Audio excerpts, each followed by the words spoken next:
प्यारे बच्चों, आज हम कक्षा 7वीं विषय हिंदी व्याकरण उप विषय पाठ 5 शब्द विचार का व्याख्यान 2 पढ़ेंगे बेटा। इसके व्याख्यान 1 में आपने शब्द के बारे में जाना। शब्द किसे कहते हैं? ध्वनियों के, वर्णों के सार्थक समूह को क्या कहते हैं? शब्द। शब्दों के वर्गीकरण के आधारों के बारे में पढ़ा कि शब्दों के वर्गीकरण के कितने आधार हैं। उसके बाद हमने पढ़ा उन वर्गीकरण के आधारों पर उनके भेद। ये सारा हमने व्याख्यान 1 में किया। आज इस व्याख्यान 2 में हम इसी पाठ का अभ्यास कार्य करेंगे बेटा। साथ ही साथ आपकी परीक्षा, चाहे वो इकाई हो या सत्र परीक्षा हो, दोनों में एक अपठित गद्यांश आता है। इकाई परीक्षा में 3 से 5 अंक का और सत्र परीक्षा में 10 अंक का। तो आज हम उस अपठित गद्यांश का भी अभ्यास करेंगे। साथ ही साथ जो व्याख्यान 1 में मैंने आपको गृह कार्य दिया था, उसकी चर्चा भी हम इसी व्याख्यान में करेंगे। तो चलिए शुरू करते हैं। सबसे पहले हम अभ्यास कार्य कर रहे हैं शब्द विचार पाठ का, जिसमें हमारा प्रश्न है, निम्नलिखित वाक्यों में सही कथन पर सही तथा गलत कथन पर गलत का निशान लगाइए। पहला वाक्य है, शब्द भाषा की लघुतम, लघु, लघुतर, लघुतम सबसे छोटी। शब्द भाषा की सबसे छोटी इकाई है, सार्थक इकाई है और स्वतंत्र इकाई है। ये बिल्कुल सही है, तो इसलिए हम कौन सा चिन्ह लगाएंगे यहाँ पर? सही का चिन्ह। शब्द भाषा की लघुतम, सार्थक तथा स्वतंत्र इकाई है, सही। शब्द वर्णों का समूह है, ना कि ध्वनियों का। मुख से निकलने वाली ध्वनियां जो हैं, वर्ण ही तो हैं। इसलिए ये वाक्य जो है क्या है बेटा? गलत है। तीसरा वाक्य है हमारे पास, कुछ तत्सम शब्द अंग्रेजी भाषा से भी हिंदी में आए हैं। कुछ तत्सम शब्द अंग्रेजी भाषा से भी हिंदी में आए हैं। आपको याद हो तो मैंने जो है आपको जब उत्पत्ति के आधार पर, यानी स्रोत के आधार पर शब्दों के भेद बताए, तो उसमें हमने कौन से भेद पढ़े थे बेटा? तत्सम। तत्सम मायने संस्कृत भाषा के वे शब्द जो ज्यों के त्यों हिंदी भाषा में प्रयोग में लाए जाते हैं। तो अंग्रेजी भाषा से तो उनका कोई संबंध ही नहीं है, यानी कि ये वाक्य जो है गलत है। ठीक है। अगला है बेटा, तद्भव शब्द तत्सम शब्दों से ही विकसित हुए हैं।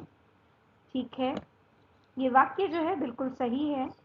अगला है बेटा, हिंदी की अपनी बोलियों के प्रभाव से विकसित शब्दों को, बिल्कुल सही, देशज शब्द कहा जाता है। तो ये वाक्य हमारा क्या है बेटा? सही है। हिंदी की जो अपनी बोलियां हैं, उसके प्रभाव से जो विकसित शब्द हैं, वो शब्द क्या कहलाते हैं?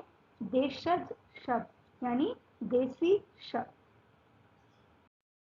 अगला है बेटा, जिन शब्दों के रूप में परिवर्तन होता है, परिवर्तन अर्थात बदलाव आता है, जिन शब्दों के रूप में परिवर्तन होता है, उन्हें विकारी शब्द कहते हैं। बिल्कुल सही। अगला है बेटा, अनेकार्थी तथा पर्यायवाची शब्द एक ही हैं। बिल्कुल गलत। इसमें हम कई बार कंफ्यूज हो जाते हैं बच्चे। अनेकार्थी का मतलब है एक शब्द जिसके अनेकों अर्थ हों, यानी एक से अधिक अर्थ हों। और पर्यायवाची शब्द क्या होते हैं?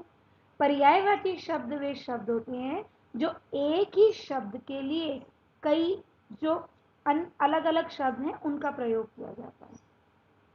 ठीक है, जैसे सूर्य है, सूर्य को हम दिनकर, दिवाकर, भास्कर, भानु ये सब कहते हैं, लेकिन ये इसके क्या है? इनके नाम हैं, ये इनके अर्थ नहीं है। अनेकार्थी का मतलब है एक से अधिक अर्थ जिसके होते हैं, तो इसलिए ये क्या है बेटा, गलत, क्योंकि ये दोनों एक नहीं है। विपरीतार्थक तथा विलोम शब्द परस्पर यानी आपस में भिन्न होते हैं, अलग होते हैं, ये भी गलत है। विपरीत अर्थक, विपरीत अर्थक मैंने जिसका अर्थ उल्टा हो, और विलोम भी उल्टा अर्थ, तो दोनों का मतलब तो एक ही है, भिन्न कहाँ है, अलग कहाँ है, तो इसलिए ये वाक्य क्या है, गलत है। ठीक है। अब दूसरा हमारे पास जो है अभ्यास कार्य में प्रश्न है, रिक्त स्थानों की पूर्ति कीजिए। रिक्त स्थानों की पूर्ति कीजिए। खालिस्तान शब्दों को हम शब्द नहीं कह सकते, सार्थक या निरर्थक, निरर्थक। हमारा उत्तर क्या है, निरर्थक। सार्थक का मतलब है से अर्थ, अर्थ के साथ। निरर्थक मायने जिसका कोई अर्थ ही ना हो, तो इसलिए हमारा जो रिक्त स्थान है वहां पर शब्द क्या आएगा बेटा, निरर्थक। दूसरा है तद्भव शब्द संस्कृत शब्दों से, किससे विकसित हुए हैं, हिंदी से या संस्कृत से, संस्कृत शब्दों से ही विकसित हुए हैं। तो रिक्त स्थान में क्या आएगा बेटा, जो ऑप्शन है आपके पास, हिंदी या संस्कृत। संस्कृत वाले शब्द तत्सम है, और तत्सम से ही तद्भव शब्द विकसित हुए हैं, तो तद्भव शब्द किससे विकसित हुए हैं, संस्कृत यानी तत्सम शब्दों से। क्लियर। अगला है बेटा, उपसर्ग या प्रत्यय के योग से बने शब्द यौगिक शब्द कहलाते हैं। सरल शब्द तो सामान्य शब्द होते हैं, लेकिन जो उपसर्ग और प्रत्यय के मेल से बनते हैं वो क्या होते हैं, यौगिक शब्द। क्या कहलाते हैं बेटा, वो यौगिक शब्द। इससे अगला है, जब शब्द के एक से अधिक अर्थ होते हैं तो उसे खालिस्तान शब्द कहते हैं। पर्यायवाची, उसके अर्थ थोड़े ही अलग होते हैं, उसके तो नाम अलग होते हैं। अनेकार्थी, तो हमारा उत्तर क्या होगा बेटा, अनेकार्थी शब्द कहते हैं। जब एक से अधिक शब्दों का एक अर्थ होता है, अब आगे आइए, तब उन्हें क्या कहते हैं, उन्हें एकार्थी या पर्यायवाची, उन्हें कहते हैं बेटा पर्यायवाची, क्योंकि एकार्थी का अर्थ है एक अर्थ हो जिन शब्दों का, और यहां बात किसकी हो रही है, जब एक से अधिक शब्दों का एक अर्थ होता है तो उन्हें क्या कहते हैं बेटा, एकार्थी नहीं, पर्यायवाची। क्लियर। अब बेटा तीसरा शब्द है, निम्नलिखित शब्दों के तत्सम रूप लिखो। पहला शब्द है जिसमें सांप, सांप तद्भव शब्द है, इसका तत्सम रूप क्या होगा, सर्प। तत्सम रूप क्या है बेटा, सर्प। दूसरा है आग, आग का तत्सम रूप अग्नि। दूध, दूध का दुग्ध, दूध का दुग्ध। सांप, सर्प, आग, अग्नि, दूध, दुग्ध। चौथा शब्द है पांच, पांच यानी पंच। बिजली, विद्युत, बिजली, विद्युत। गांव, ग्राम, गांव, ग्राम। सपना, स्वप्न, सपना, स्वप्न। कांटा, कंटक, कांटा, कंटक। माथा, मस्तक, माथा, मस्तक। रात, रात्रि। जीभ, जिह्वा, जीभ, जिह्वा। मोर, मयूर, मोर, मयूर। माथा, मस्तक, रात्रि, रात, रात्रि, जीभ, जिह्वा, मोर, मयूर। निम्नलिखित गद्यांश को पढ़कर पूछे गए प्रश्नों के उत्तर दीजिए। अब हमारे पास एक अपठित गद्यांश है जिसे हम पढ़ेंगे बेटा, और इससे आगे जो प्रश्न पूछे गए हैं उनके उत्तर देंगे। चंद्रशेखर आजाद, किसके बारे में बात हो रही है, चंद्रशेखर आजाद जी के बारे में। जब वो 10-11 वर्ष के थे तब जलियांवाला बाग का भयंकर हत्याकांड हुआ था। बेटा आपको याद हो 13 अप्रैल बैसाखी होती है। बैसाखी जहाँ फसल काटने की खुशी मनाई जाती है, वहीं पर 13 अप्रैल 1919 को जलियांवाला बाग का भयंकर हत्याकांड भी हुआ था। तो इसलिए खुशी के साथ साथ दुख की बात भी है, क्योंकि हजारों की संख्या में लोगों को जो है गोलियों से भून दिया गया था यहाँ। तो चंद्रशेखर आजाद जब 10-11 वर्ष के थे, तब जलियांवाला बाग का भयंकर हत्याकांड हुआ, जिसमें सैकड़ों निरपराध मायने जिनका कोई अपराध नहीं था, दोष नहीं था, भारतीयों को गोली का शिकार होना पड़ा। उन्हें जो है बिना किसी कारण, एक सभा चल रही थी, अंग्रेजों के खिलाफ सभा चल रही थी, अचानक से जनरल डायर ने घेर लिया पूरे जलियांवाला बाग को। बाग की दीवारें इतनी ऊंची ऊंची थी और पता ही नहीं चलने दिया, उसने लोगों पर अचानक से गोलियां बरसानी शुरू कर दी। लोग जो है वहां पर भगदड़ मच गई और चारों ओर खून ही खून, चारों ओर जो है गोलियों की मार से लोगों की लाशें बिछ गई। जलियांवाला बाग चारों ओर से ऊंची ऊंची दीवारों से घिरा एक मैदान था। यहाँ पहुंचने का रास्ता बहुत ही संकरा माने बहुत ही तंग छोटा सा था। एक दिन जलियांवाला बाग में सभा हो रही थी। उसमें ब्रिटिश सरकार के विरुद्ध भाषण हो रहे थे। क्या हो रहे थे उसमें बेटा? ब्रिटिश सरकार के खिलाफ भाषण दिए जा रहे थे। सभा चल रही थी। सेना की एक टुकड़ी के साथ अंग्रेज जनरल डायर वहां आया और उसने बिना कहे सुने, यानी कि ना तो किसी की बात को सुना और ना ही कुछ चेतावनी खुद से दी। उसने क्या किया? निहत्थी, निहत्थी यानी जिनके हाथों में कोई हथियार ही नहीं थे। सभा में लोग बैठे हैं आराम से, जो भाषण देने वाला है उसके भाषण को सुन रहे हैं, अंग्रेजों के विरुद्ध भाषण दिया जा रहा है और आराम से बैठे वो उसे सुन रहे हैं। उस निहत्थी भीड़ पर गोलियां चलवाना शुरू कर दिया। कोई 1000 आदमी मारे गए और कई हजार आदमी जो हैं, लोग जो हैं वो क्या हो गए थे? घायल हो गए। सारे भारत में क्रोध की लहर दौड़ गई। जब ये हत्याकांड जब हुआ, उसको सुना जब लोगों ने, तो उनके बीच जो गुस्सा था जनरल डायर के प्रति इतना ज्यादा भड़का कि जिसकी वजह से फिर जो है वो जो क्रांति थी भारत के लोगों के बीच चल रही, लोगों में जो क्रांति की भावना चल रही थी, उसमें जो है ना चिंगारी लग गई।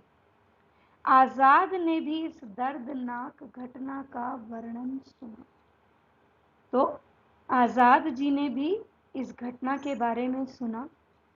यद्यपि, यद्यपि मायने हालांकि, उनकी अवस्था यानी आयु छोटी ही थी, तो भी भारतीय राजनीति में उनकी रुचि जग गई मायने जाग गई, और वे भी अंग्रेजों के विरुद्ध मायने खिलाफ कुछ कर दिखलाने के उपाय सोचने लगे। तो अब है बेटा प्रश्न 1। अभी हमने गद्यांश पढ़ा, अब इससे संबंधित हमारे पास कुछ प्रश्न हैं बेटा। हमारा पहला प्रश्न है, चंद्रशेखर जब 10-11 वर्ष के थे तब क्या घटना घटी थी? तो हमने अभी इस अपठित गद्यांश में पढ़ा कि जब चंद्रशेखर आजाद जी की उम्र 10 से 11 वर्ष थी, तब जलियांवाला बाग का क्या हुआ था बेटा? भयंकर हत्या कांड हुआ था, जिसमें निरपराध, बिना किसी अपराध के जो लोग हैं उन्हें गोलियों का शिकार होना पड़ा। किसका शिकार होना पड़ा? गोली का शिकार होना पड़ा। तो हमारा उत्तर क्या है? जब चंद्रशेखर 10-11 वर्ष के थे, जब चंद्रशेखर 10-11 वर्ष के थे, तब जलियांवाला बाग का भयंकर हत्याकांड हुआ था, जिसमें निरपराध यानी निरपराध बिना किसी अपराध के लोगों को गोली का शिकार होना पड़ा। अगला प्रश्न है, जलियांवाला बाग किस प्रकार का बना था? हमने पढ़ा था गद्यांश में कि ऊंची ऊंची दीवारें, ठीक है, उसी से वो चारों ओर से घिरा हुआ एक मैदान जिसकी दीवारें बहुत ऊंची ऊंची थी। तो यहाँ पर हमारा उत्तर क्या होगा बेटा? जलियांवाला बाग चारों ओर से ऊंची दीवारों से, जलियांवाला बाग चारों ओर से ऊंची दीवारों से घिरा मैदान था तथा यहाँ पहुंचने का रास्ता बहुत ही संकरा मायने तंग मायने बहुत ही छोटा था। फिर से प्रश्न का उत्तर करते हैं, जलियांवाला बाग किस प्रकार का बना था? जलियांवाला बाग चारों ओर से ऊंची दीवारों से घिरा मैदान था तथा यहाँ पहुंचने का रास्ता बहुत ही संकरा मायने तंग या छोटा था। तीसरा प्रश्न है बेटा, जलियांवाला बाग में लोग क्या कर रहे थे? हमने अभी जब गद्यांश को पढ़ा तब हमने पढ़ा था कि जलियांवाला बाग में बहुत सारे लोग इकट्ठे हुए थे। वहां पर अंग्रेजों के खिलाफ भाषण दिए जा रहे थे और वो लोग उस भाषण को सुनने के लिए वहां इकट्ठे हुए थे। तो हमारा उत्तर क्या है बेटा? जलियांवाला बाग में लोग सभा कर रहे थे, यानी कि मीटिंग चल रही थी उनकी, और मीटिंग का एजेंडा क्या था? और ब्रिटिश सरकार के विरुद्ध भाषण हो रहे थे। तो जलियांवाला बाग में लोग सभा कर रहे थे और ब्रिटिश सरकार के विरुद्ध भाषण हो रहे थे। तो बेटा चौथा प्रश्न है, जलियांवाला बाग में निहत्थे लोगों को मौत के घाट उतारने का अपराध किसने किया था? जलियांवाला बाग में निहत्थे लोगों को, निहत्थे मायने जिनके हाथ में कोई भी हथियार नहीं है, लोगों को मौत के घाट उतारने का अपराध किसने किया था? बहुत अच्छे से मालूम है हमें कि ये सारी इस पूरी चाल के पीछे, इस घटना के पीछे कौन था? अंग्रेज जनरल डायर। तो उत्तर है हमारा बेटा, अंग्रेज जनरल डायर ने निहत्थी भीड़ पर गोलियां चलवाकर यह अपराध किया था। उत्तर क्या है हमारा? अंग्रेज जनरल डायर ने निहत्थी भीड़ पर गोलियां चलवाकर यह अपराध किया था। पांचवा प्रश्न है बेटा, प्रस्तुत गद्यांश का उपयुक्त माने सही शीर्षक लिखिए। प्रस्तुत गद्यांश का उपयुक्त शीर्षक लिखिए। उत्तर है हमारा बेटा, इस गद्यांश में हमने पढ़ा कि किस तरह जलियांवाला बाग हत्याकांड हुआ और उस हत्याकांड में निहत्थे लोगों पर बिना कोई चेतावनी दिए, बिना कुछ कहे, बिना कुछ सुने जो है गोलियां चलानी शुरू कर दी। तो यहाँ पर ये जो कांड है इसमें क्या दर्शाया गया है कि ब्रिटिश सरकार ब्रिटिश शासन जो है वो कैसा था? बड़ा ही अत्याचारी शासन था। लोग कैसे थे? भारतीयों पर अत्याचार करने वाले। तो हमारा शीर्षक है ब्रिटिश शासन के अत्याचार। हमने इस गद्यांश में ब्रिटिश शासन के अत्याचारों को देखा। तो अब है बेटा आपका गृह कार्य। व्याख्यान 1 का गृह कार्य, जिसमें मैंने आपको 4 प्रश्न दिए थे जिनके उत्तर आपको करने थे। आज हम उसकी चर्चा करेंगे। अब प्रश्न 1, शब्द किसे कहते हैं? प्रश्न क्या है? शब्द किसे कहते हैं? वर्णों के सार्थक समूह को शब्द कहते हैं, या आप ले सकते हैं ध्वनियों का ऐसा समूह जो अर्थवान तथा स्वतंत्र होता है शब्द कहलाता है। वर्णों के सार्थक समूह को शब्द कहते हैं, अथवा ध्वनियों का ऐसा समूह जो अर्थवान तथा स्वतंत्र होता है शब्द कहलाता है। दूसरा प्रश्न बेटा, स्रोत के आधार पर शब्द के कितने भेद हैं? स्रोत के आधार पर शब्द के कितने भेद पढ़े थे हमने? 4। स्रोत मायने उत्पत्ति। स्रोत के उत्पत्ति के आधार पर शब्द के 4 भेद। पहले तत्सम, जो संस्कृत के ज्यों के त्यों हिंदी में प्रयोग में लाए जाते हैं। तद्भव, उनका अर्थ। देशज या देसी शब्द, जो हिंदी भाषा के अपने शब्द हैं, देश के। आगत या विदेशी शब्द। तो 4 भेद: तत्सम शब्द, तद्भव शब्द, देशज या देसी शब्द, आगत या विदेशी शब्द। तीसरा प्रश्न है बेटा, निम्नलिखित शब्दों के तद्भव रूप लिखो।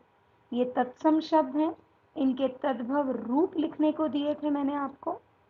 पहला सूर्य, दूसरा अंधकार, तीसरा स्वर्ण, चौथा रात्रि, पांचवा अग्नि, छठा स्वप्न, सातवां दुग्ध।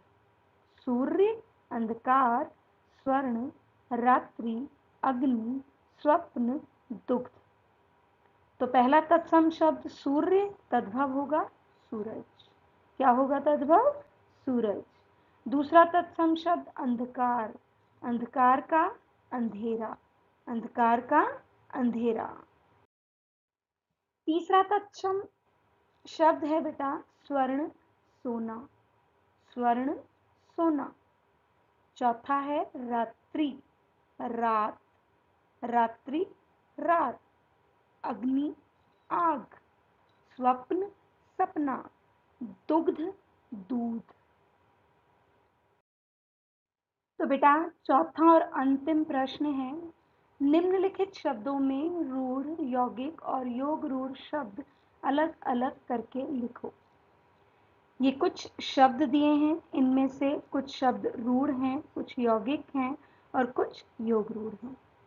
तो पहले शब्द पढ़ते हैं। घर, पत्रवाहक, जन्मदाता, पीतांबर, चावल, आटा, रोटी, दशानन, लंबोदर, काली मिर्च, देशवासी, नीलकंठ।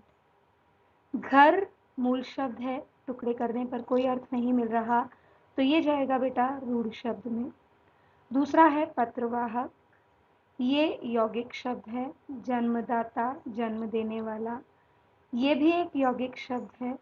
पीतांबर, पीले हैं अंबर यानी वस्त्र जिसके, और विशेष अर्थ लिए हुए है ये, क्योंकि श्री कृष्ण जी के लिए प्रयोग में लाया जाता है इस शब्द को, तो ये जाएगा योग रूढ़ में। अगला है चावल, मूल शब्द है।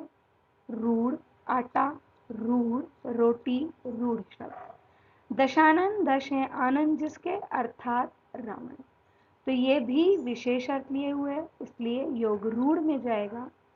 लंबोदर, लंबा है उदर जिसका, अर्थात लंबा है पेट जिसका, श्री गणेश। काली मिर्च, काली है जो मिर्च, ये आपका जाएगा यौगिक में। देशवासी, देश में रहने वाला, देश का वासी, तो ये है यौगिक।